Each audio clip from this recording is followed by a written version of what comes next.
Hello all, சூப்பரான ஒரு பெங்கன் பாத் எப்படி செய்கிறதுன்னு பார்க்கலாமா? 2 பெரிய கத்திரிக்காய் எடுத்திருக்கேன். இதை நல்லா வாஷ் பண்ணி ஃபோக்கில் நல்லா குத்தி விட்டுக்க போகிறேன். அப்போ தான் உள்ள வரைக்கும் நல்லா வெந்து வரும்.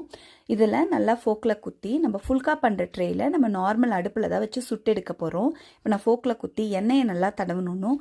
உள்ளுக்குள்ளெல்லாம் நல்லா எண்ணெய் போய் இதாயிரும். இப்போ அந்த ஃபுல்கா பண்ணுற ட்ரேயில் வச்சு இதை நல்லா சுட்டு எடுத்து நல்லா திருப்பி போட்டோன்னா சுட்டுடும். இப்போ கூலான தண்ணியில் போட்டு சும்மா பீல் பண்ணேன்னா தோலெல்லாம் நல்லா அழகாக உறிஞ்சி வந்துடும். எடுத்து காம்பை கட் பண்ணிவிட்டு சூடாக இருக்கிறனால நான் இதை ஒரு மிக்சியில் ஒரு ஓட்டி நல்லா ஸ்மாஷ் பண்ணி எடுத்துக்கிட்டேன். இப்போ ஒரு கடாய் வச்சு அதில் நல்லா கொஞ்சம் தாராளமாக எண்ணெய் ஊற்றி சீரகம், வரமிளகா, பச்சை மிளகா, பொடியாக நறுக்கின இஞ்சி, பூண்டு, ஒரு வெங்காயம், ஒரு தக்காளி, மஞ்சள் பொடி, மிளகா பொடி, மல்லித்தூள், சாம்பார் தூள் எல்லாம் போட்டு நல்லா மசிய வேக விட்டுக்குங்க.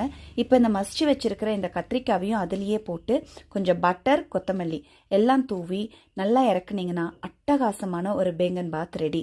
இது சப்பாத்தி எல்லாத்துக்குமே சூப்பரான சைட் டிஷ்.